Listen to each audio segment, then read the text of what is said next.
Friends, welcome back. तो friends, अभी की लेटेस्ट न्यूज है, Taliban claims to enter Kabul airport. My God, अब देखते हैं वो क्लेम करें कि हम काबुल एयरपोर्ट के अंदर ही घुस गए हैं। मुझे तो बिलीव होने में थोड़ा मुश्किल लग रहा है, क्योंकि मैंने न्यूज सुनी थी तो कोशिश तो ये हो रही थी कि तुम भैया एयरपोर्ट से और थोड़ा दूर जाओ, तुम बहुत पास हो हमारे एयरपोर्ट से, उसको थोड़ा पीछे हो जाओ ताकि हमें थोड़ी स्पेस मिले। अब यहाँ पे वो कह रहे हैं कि हमने एंटर ही कर लिया। ये तो अब न्यूज सुन के पता चलेगा कि हुआ क्या है। तो वीडियो शुरू करते हैं, पर वीडियो शुरू करने से पहले अगर आप चैनल पर नए हो और आपने अभी तक सब्सक्राइब नहीं किया तो जल्दी से पहले सब्सक्राइब के बटन और बेल आइकन को क्लिक कर लो, ताकि आपको हमारे सारे न्यू वीडियोस के नोटिफिकेशन मिल जाए जैसे हम अपलोड करें। अगर आपको वीडियो पसंद आता है प्लीज लाइक एंड शेयर। चलिए शुरू करते हैं। On to more developments coming in from Kabul, where the Taliban have claimed to have entered the military side of the airport. The statement could signal the imminent end of America's evacuation mission in Kabul. The Taliban have seized control of the outer perimeter of the military side. Once the evacuations from the airport conclude, the Taliban will be entrenching itself across the entire military side of the Kabul airport.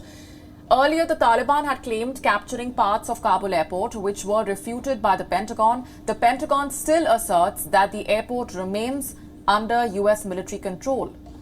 But now, the US has warned citizens to leave Kabul airport gates immediately. Oh, cute. Security in the city of Kabul has been beefed up owing to the threat alerts of another imminent attack by IS Khorasan. A number of snap checkpoints by the Taliban have popped up in the city. Cars are being checked. War fighters have been patrolling the roads leading to the airport. The United States has urged its citizens to immediately leave the gates around Kabul airport, where 2 days back a suicide bomber targeted crowds trying to flee Taliban's rule. The Pentagon has maintained that the high-risk Kabul airlift operation to evacuate Americans and Afghan allies still faces specific and credible threats. The US Embassy in Kabul said in a security alert, US citizens who are at the Abbey Gate, East Gate, North Gate or the new Ministry of Interior Gate now should leave immediately. With the clock ticking towards the August 31 deadline, the US national security experts have said another attack is likely to occur at the airport, and the next few days will be the most dangerous period to date. According to US military, there are more than 5,000 people inside the airport left to evacuate, stressing that airlifts would continue until the last moment. To complete the risky operation, the United States is in close contact with its former enemy. It also expects some ongoing engagement with the Taliban after the withdrawal, so as to facilitate further evacuations, which is, according to the White House, America's only option by necessity.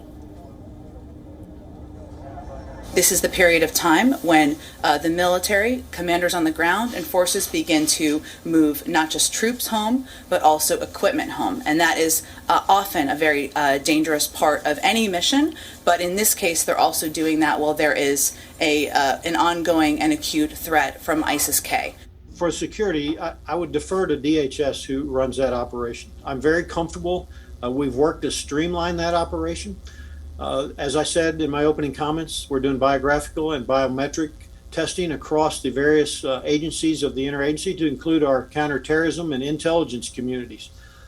What we're seeing is folks coming across cleared by that process, which I'm comfortable with. And for more on this, our correspondent Anas Malik sent us this report from Kabul. Take a look.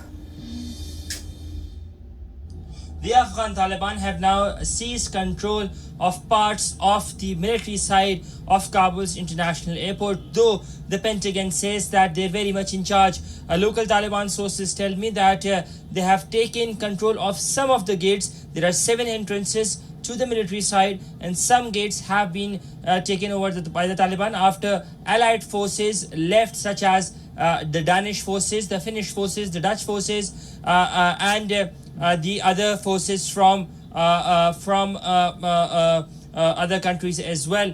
We understand that British forces have also left. They've also switched down their Twitter account, and the Afghan Taliban would now be moving in closer to the premises of the military side, to the inner circle, as and when the US troops depart.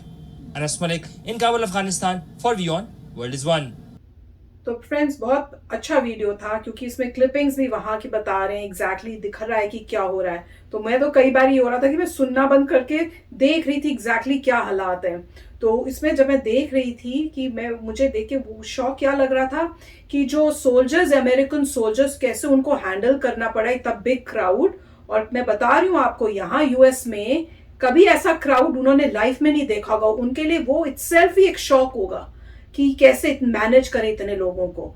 और जिस तरह से वो मतलब जिसको लाना है उसको उठा उठा के देखा था कैसे वो तारें लगी हुई हैं और वो हाँ बार्ब्ड वायर्स, और उनको थोड़ा सा स्पेस बीच में दिया हुआ है, और किसी लेडी को वहां से यहाँ लाना है तो उसको उठा के खुद हेल्प करके उसको उस दीवार से ऊपर से ला रहे हैं। तो इस टाइप से हो रहा है कि दीवार के ऊपर से जिसको एंटर करवाना है तो दीवार के ऊपर से ही ला रहे हैं, ये नहीं कि कोई लाइन हो या हो, क्योंकि इतना मतलब क्राउड थी, लाइट वगैरह, गेट वेट वो तो सब यहाँ से भी आ रहा है। हाँ, तो यहाँ से भी एक्सेस लोग जंप कह रहे हैं, बहुत कुछ हो रहा है, बहुत कुछ हो रहा है, बहुत मतलब क्योस सा हुआ पड़ा है। और उसको मैनेज करने की कोशिश कर रहे हैं वो फुल, मतलब जगह जगह, इवन वॉल्स के उस साइड भी लग रहा था कि मिलिट्री के जो है यूएस के सोल्जर्स वो वहां पे भी जाके जो भी उनको काम करना है वहां पे पता करना जो भी है, वहां अंदर भी लोगों के बीच में भी हैं। और ये कह रहे हैं कि कुछ गेट जो है ये जो तालिबान ने इसने ले लिया, और वैसे लगा कि इसलिए ले पाए हैं क्योंकि दूसरी कंट्रीज के ट्रूप्स तो जा भी चुके हैं। हाँ, कई कंट्री जा जैसे वो बोल रहे थे ब्रिटिश के भी चले गए, फ्रेंच भी, डैनिश भी। तो बेसिकली ऐसे लग रहा है यूएस मिलिट्री के ही लोग यहाँ पे रह रहे हैं, और ये धीरे धीरे आगे आ रहे हैं कि जैसे ये जाएंगे यूएस वाले फिर ये पूरा टेक ओवर कर लेंगे। तो और टाइम तो वैसे खत्म हो ही रहा है, 31 तो आ ही रही है, पर oh my gosh this was देख के बड़ा ही वो हो रहा था। राइट, तो काफ़ी अच्छा है कि उन्होंने काफ़ी अच्छी रियल लाइफ फुटेज दिखाई है कि एक्चुअली क्या हो रहा है। और ये भी दिखाया है कि यूएस फिर दोबारा से कह रहे हैं लोगों को कि गेट्स पे मत जाइए, एक और होने वाला है। और पहले जब कहा था एक और एक्सप्लोजन होगा, हो गया था। और उन्होंने पहले भी वार्न किया था सब लोगों को, इनफैक्ट अमेरिकन को भी कहा था कि मत जाओ गेट। अब हर एक का ये भी है कि डिफरेंट कंट्रीज के अपने अपने गेट थे। तो मेरे ख्याल से यूके का दूसरों का एक गेट दे दिया होगा, दूसरों को अलग अलग गेट दिए थे। तो अब इसे कह रहे हैं कि गेट से पीछे जाओ। अब प्रॉब्लम यही आ रही थी कि लोग आ नहीं पा रहे थे गेट तक, तालिबान पीछे रोक के बैठे हैं और कागजात देख रहे हैं, लोगों को बोल रहे हैं तुम क्यों छोड़ना चाहते हो, ये सब हो रहा है। अंदर भी समय लगा है प्रोसेसिंग की। अभी तक न्यूज़ आती है कि मेरे ख्याल से 1 लाख से ज़्यादा लोगों को इवैक्यूएट कर लिया है, उसमें से मेजॉरिटी अफ़गान के इंटरप्रेटर्स हैं। और ये भी कहा जा रहा है यहाँ पे गवर्नमेंट ने कि ऐसा नहीं है कि 831 डेडलाइन है, अगर हमारे खुद के सिटीजन्स या हमारे अफ़गान एलाइज वहाँ रह जाते हैं तो 31 के बाद भी हमारा इवैक्यूएशन चलता रहेगा, ऐसा नहीं है कि रुकेगा। मगर कोशिश है कि 31 तक आप लोगों को निकाल लीजिए। तो काफ़ी अच्छा वीडियो था, और इसमें यही है कि टेंस सिचुएशन थी। अभी इन्होंने अगर पीछे जाएं तो और भी सिचुएशन टेंस थी, जहाँ पे लोग अपने बच्चों को फेंक रहे थे, बोल रहे थे बच्चों को ले जाओ। वो स्टंट नहीं था, रियल लाइव आपको कैमरे में नज़र आ रहा था। तो काफ़ी मतलब प्रॉब्लम आ रही है। और जो कुछ लोगों ने इंटरव्यूज़ भी दिए हैं कि हाँ हमें बोला गया था कि आप गेट के पास मत आइए, वहाँ पे ब्लास्ट होने वाला है, मगर उन्होंने कहा कि हमें ब्रेव बनना पड़ेगा। इन द सेंस वो कह रहे हैं कि अगर हम यहाँ रहते हैं तो हमारी लाइफ कैसे होने वाली हमें पता है, उसके बदले ये है कि ब्रेव होके हम वहाँ जाते हैं, जो भी भगवान चाहता है वो होगा, उसको कुछ कर नहीं सकते। इसीलिए उसके जिस दिन ब्लास्ट होता उसके अगले दिन कहते फिर वापस भीड़ थी, पूरी भीड़ थी, दोबारा लोग आ गए थे कि हमें जाना है। और यहाँ पे सोल्जर्स को देख रहे हैं, उनको खुद काफ़ी टेंशन हो रही है कि ये क्या हो रहा है, प्रोसेसिंग में समय लग रहा है। और एक न्यूज़ वो भी आई थी कि दिखा रहे हैं किस किस एयर बेसिस पे लोगों को रेलोकेट कर रहे हैं। कुछ लोग दोहा कतर जा रहे हैं, मेजॉरिटी तो यूएस में आ रहे हैं, फोर्सेस उनके अलग अरेंजमेंट हो रहे हैं। तो मेरे ख्याल से काफ़ी टेंशन हुई है। तो देखते हैं क्या होता है। आई होप कि 31 तक सभी जो लोग हैं उनको निकाल लिया जाए। बिल्कुल, टाइम बताएगा, अब देखते हैं। तो चलो फ्रेंड्स, चलते हैं, मिलेंगे नेक्स्ट वीडियो में बहुत ही जल्द। Till then take care and bye bye. तो अगर आप मेरे इस चैनल पे नए हो तो जल्दी से सब्सक्राइब के बटन को हिट करो और बेल आइकन को क्लिक करो, ताकि आपको मेरा जब नया वीडियो मैं लगाऊं आपको उसके बारे में जल्दी से पता चल जाए।